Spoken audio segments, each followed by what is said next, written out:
السلام علیکم خواتین و حضرات، ناول یار دل رنگ از قلم رحیلہ خان، قسط نمبر 55۔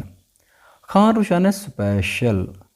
سرشاری و خماری میں ڈوبے قدم کمرے میں پڑتے شمس خان کی آنکھوں میں حیرانگی دار ہے، اور پھر اپنی محبوب بیوی کو نہ پا کر آنکھوں میں ہلکی سی غصے کی رمق جاگ اٹھی تھی۔ شمس نے سپاٹ نظروں سے پورے کمرے کا جائزہ لیا، تبھی نظر بالکنی کے کھلے دروازے کی جانب اٹھی تھی کہ گلاس ڈور سے اس پار اس کی راگ راگ میں بسی اس کی شریک کی حیات بالکنی میں کھڑی اس جانب پیٹ کی نگاہیں آسمان پر جمائے کالے چادر میں ٹمٹماتے ستاروں پر مرکوز کیے ٹھنڈی ہوا کے جھونکوں کو محسوس کرتی شمس کی آمد سے بے خبر تھی۔ وہ کافی بے چین تھی، اور یہ بے چینی خان کی قربت کا سوچتے بڑھتی جا رہی تھی۔ دل جیسے پسلیاں توڑ کر باہر آنے کو بے تاب تھا۔ اس کا پورا وجود سماعت بنا ہوا تھا کہ دل کانوں میں دھڑکتا محسوس ہو رہا تھا۔ وہ تو رخصتی سے پہلے اس کے والہانہ محبت کے انداز بیاں سے کپ کپا اٹھی تھی، اب تو وہ مکمل اس کی بن کے اس کے لیے پور سجی ہوئی تھی۔ وہ جو اس کو سادہ حلیے میں دیکھ مدہوش ہو جایا کرتا تھا، اور اس پر یہ سجا سمرا روپ کس قدر حاوی ہونا تھا کہ آنے والے لمحات روشانے کی نازک جان پر بہت بھاری پڑنے والے تھے۔ وہ گھبراتی ہوئی سی باہر آ گئی تھی، گھونگھٹ کیے سرخ آنچل وہ اتار چکی تھی، اور اب کھلی فضا میں سانس لیتی وہ کافی بہتر محسوس کر رہی تھی۔ شمس کے دل میں ڈھیروں سکون اترتا محسوس ہوا تھا، آنکھوں سے سختی جاتی رہی تھی، جبکہ لبوں پر مقابل کو چاروں شانے چت کر دینے والی نہایت پرکشش زہر کر دینے والی مسکراہٹ کھلی تھی کہ وہ بھاری قدم بڑھاتا کمرے میں آیا تھا۔ اس کا دل کیا وہ لپا کر روشانے کو خود میں قید کر لے اور اپنے شیتوں سے متعارف کروا دے۔ سینے میں جذبات کا طوفان اٹھنے لگا تھا۔ وہ گہری نظروں بے پرواہ وجود پر ڈال کر وہ ڈریسنگ روم کی جانب بڑھا۔ وہ روشانے کی حالت سمجھ رہا تھا، اور خود کی حالت کچھ زیادہ ہی بہک رہی تھی کہ جذبات شدت پکڑ چکے تھے، اس لیے وہ خود کو پرسکون کرنے کی خاطر ڈریس لے کر واش روم بند ہو گیا۔ کچھ دیر بعد وہ فریش سا وائٹ شلوار قمیص میں ملبوس بالوں میں ہاتھوں سے کنگھی کیے بہہ رہا کہ روشانے ہنوز پوزیشن میں اسی جگہ کھڑی اس کی موجودگی سے مکمل انجان تھی۔ شمس لبوں پر دھیمی سی دل موہ لینے والے مسکراہٹ سے جائے کف کونیوں تک فولڈ کرتا مرر کے سامنے آیا، اور تنقیدی نظروں سے جائزہ لیتا خود پر پرفیوم چھڑا کر اس کی جانب بڑھا۔ بے اختیار سرکش جذبوں نے پھر سے سر ابھارا تھا۔ شمس خان کا رواں سرشار سا ہوا تھا، سینے میں من چاہے ساتھ کو تا عمر اپنے حصار میں قید کرنے کی، اپنے جذبات و احساسات اور پرشیتوں میں ہمیشہ کے لیے اپنے جیون ساتھی کو الجھانے کی خواہش زور شور سے سر ابھار چکی تھی۔ شمس خان کا دل آؤٹ آف کنٹرول محسوس ہوا تھا۔ شمس نے بڑی نرمی سے اس کے خوشبو میں بسے نازک وجود کو پوش سے اپنے حصار میں قید کیا تھا کہ وہ جو خود میں مگن تھی چونک کر ہوش میں آتی سانس روک گئی تھی۔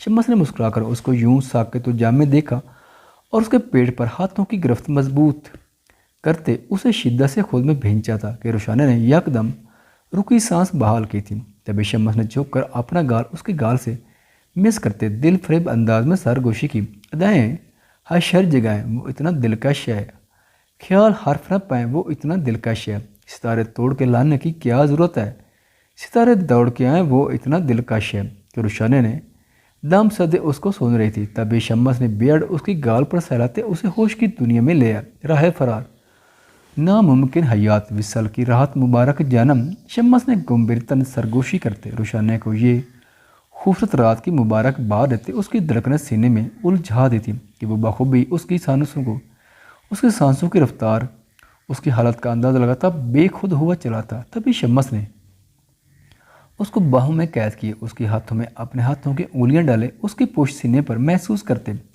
تھوڑی اس کے کندھے پر ٹکائے میٹھی محبت سے چور آواز میں پکارا تھا، روشن نے ہم اس کے سار میں دھڑکنیں شمار کرتی وہ فقط ہم ہی بول سکی تھی کہ شمس کی دہکتی پر حدت قربت اس کے حساب کو شل کر رہی تھی۔ یہاں کیوں کھڑی ہے؟ وہ آنچ دیتے لہجے میں بولا تھا۔ بولے نا۔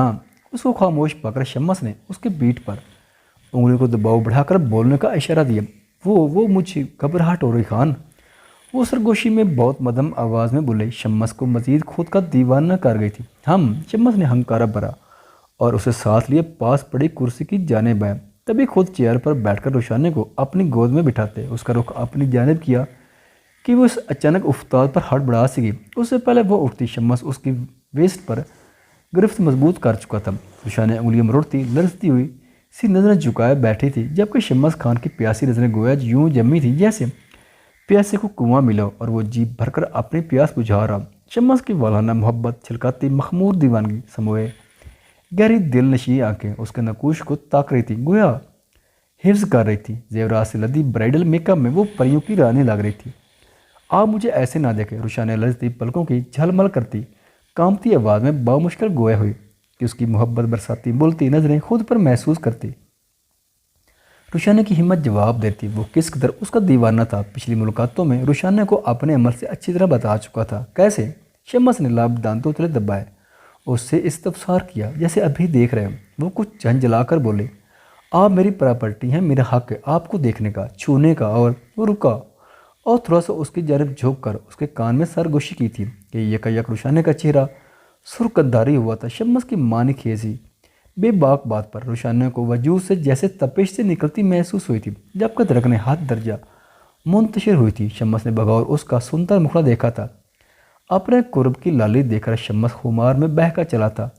لہذا میں ہر طرح کا حق رکھتا ہوں، آپ مجھے روک نہیں سکتی مائی لیڈی۔ شمس نے اس کے دوپٹے کو پنوں سے آزاد کرتے مضبوط لہجے میں کہا تھا کہ روشانہ سختی سے آنکھیں میچ کر سینے سے اس کی قمیض مٹھی میں جکڑ گئی۔ اسے ڈیر و شرم نے آن گرا تھا۔ شمس کی گہری نظریں اس کے نشیب و فراز میں الجھی تھیں، جو بنا دوپٹے کے تمام حشر سامانیوں کے ساتھ بیٹھی آنکھیں مچے شمس کو دنیا بھلا گئی تھی۔ کہ کیا کر رہے ہیں؟ وہ لڑکتی آواز میں بولے، فی الحال تو آپ کی اس بوجھ سے آزادی دلا رہا۔ شمس اس کی کپ کپاتے لبوں پر نظر جمائے بولا اور پھر آہستہ آہستہ اس کے تمام زیور اتارے۔ اس طرح دونوں کی دھڑکنوں کی سرگوشیاں جاری تھیں۔ شمس کی انگلیوں کو لمس اس کی بولتی نگاہیں یہ سب روشانہ کے لیے کڑا امتحان بنے ہوئے تھی۔ اس کی سراہی دار گردن شمس کے سامنے تھی، وہ چین آج موجود نہ تھی، گویا شمس کی کہی بات پر عمل کیا گیا تھا۔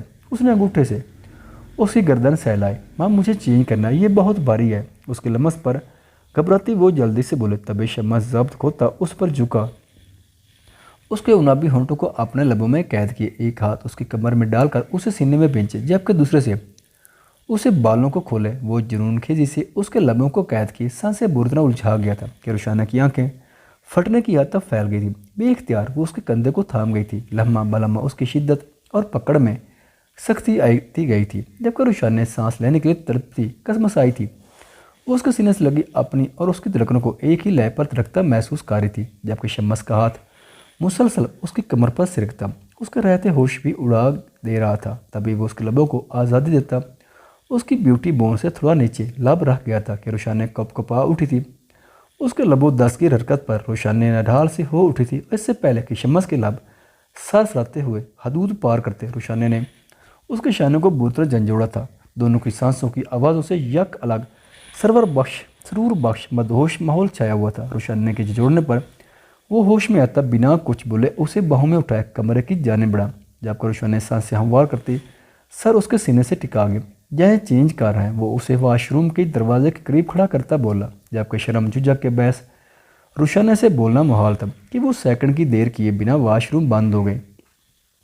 کیا کروں، کیسے بچوں ان سے؟ ان کے تیور دیکھ کے لگ رہا یہ مجھے کھا جائیں گے۔ وہ دونوں ہاتھ تپتے چہرے پر رکھتی خود سے بڑبڑائی، آپ کی ساری ترکیبیں بے معنی ہوں گی روشانہ، اس لیے فضول نہیں سوچیں اور جلدی سے باہر آئیں کہ اب ایک پل کی دوری بھی ناگزیر ہے۔ آج کی رات آپ بھی جانتی ہیں کس قدر اہم، اور میں آپ کی ساری شکایتیں دور کرنے کا ارادہ رکھتا ہوں۔ شمس دروازے سے دور ہوتا قدرے بلند آواز میں بولا تھا کہ روشانہ سٹپ ٹاس ہی گئے، ماں مجھے کوئی شکایت نہیں ہے۔ وہ حلق تر کرتی اونچی آواز میں بولے کہ بے سختہ شمس کے لبوں کو مسکراہٹ چھائی، پھر بھی میں آج آپ کو اپنے عشق کی رمسوں سے واقف کرنے والا ہوں۔ وہ لب دبا کر بولتا مضطرب سا بیڈ پر نیم دراز سا ہو گیا، جبکہ روشانہ آنے والے لمحات سے گھبراتی کاپ پاتی دھڑکتے دل سے واش بیسن کی جانب بڑھی۔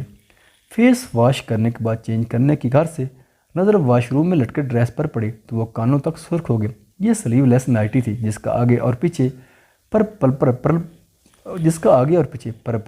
کلر کی سلیو کا گلا کافی گہرا تھا، جبکہ بازو کی جگہ دو باریک سی سٹرپ تھی۔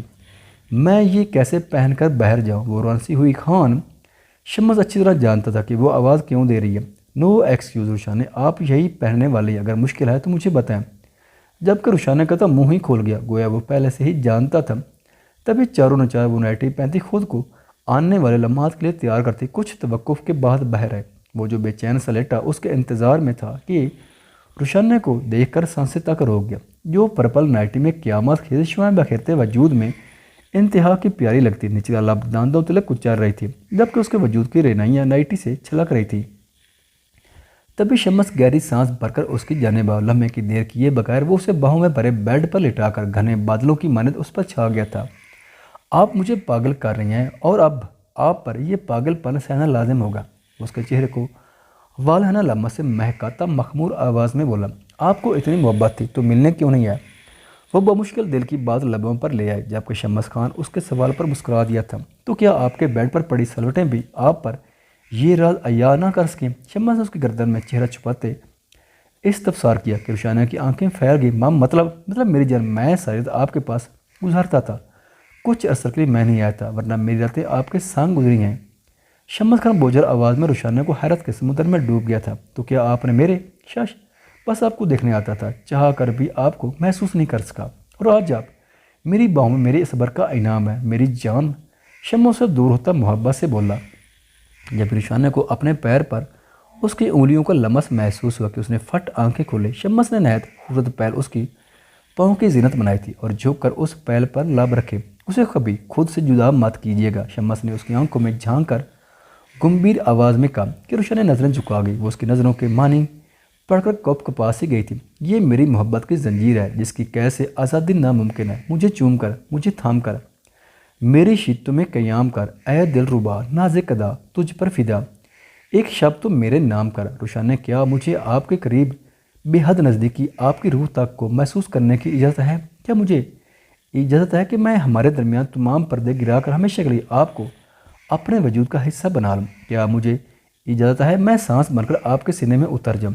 آج کی رات میں اپنا ہر ایک لمحہ ایک ایک گھڑی کا حساب دینا چاہتا ہوں۔ میرے وہ تمام لمحات جو آپ کے بغیر گزرے انہیں آپ کے سانگ جینا چاہتا ہوں۔ میں آپ کے دل میں دھڑکن بن کر دھڑکنا چاہتا ہوں۔ کیا مجھے اجازت ہے؟ شمس نے اس کی آنکھوں پر لب رکھتے سرگوشیاں کرتے دل فریب انداز اجازت چاہتی کہ وہ سر ہلا کر اجازت دیتی۔ اس کے سینے میں چہرہ چھپا گیا کہ شمس آسودگی سے مسکرا کر اسے خود میں قید کیے ہاتھ بڑھا کر کمرے میں پھیلی روشنی ختم کرتا دیوانہ وار روشانہ پر جھکا تھا۔ اس کی شدتوں کو محسوس کرتی، وہ اس کی سرگوشیاں سنتی، اس کے پناہوں میں اس کے رحم و کرم پر پڑی تھی۔ آپ زندگی ہے میری مائی لیڈی۔ شمس خان اسے شدت سے خود میں سمو کر اس کے لبوں کو قید کر گیا۔ اس کی چاہت کا ابر کرم ٹوٹ کر روشانہ پر برسا تھا کہ وہ بکھری لرزتی شرمائی لجائی سی اس کے سینے میں چہرہ چھپائے، شمس کی پشت پر باہوں کا حصار مضبوط کیے اس کی شدتوں کو محسوس کرتی، اس کی پیار بھری سرگوشیاں سنتی، خود کو دنیا کی خوش قسمت ترین لڑکی تصور کر رہی تھی۔ خواتین و حضرات، ویڈیو دیکھنے کا شکریہ۔ اگر ویڈیو پسند آئے تو چینل کو سبسکرائب کریں اور ساتھ ہی بیل کے آئیکن کو لازمی پریس کریں تاکہ آپ کو آنے والی ویڈیوز کے اپڈیٹ سب سے پہلے مل سکیں۔ خدا حافظ۔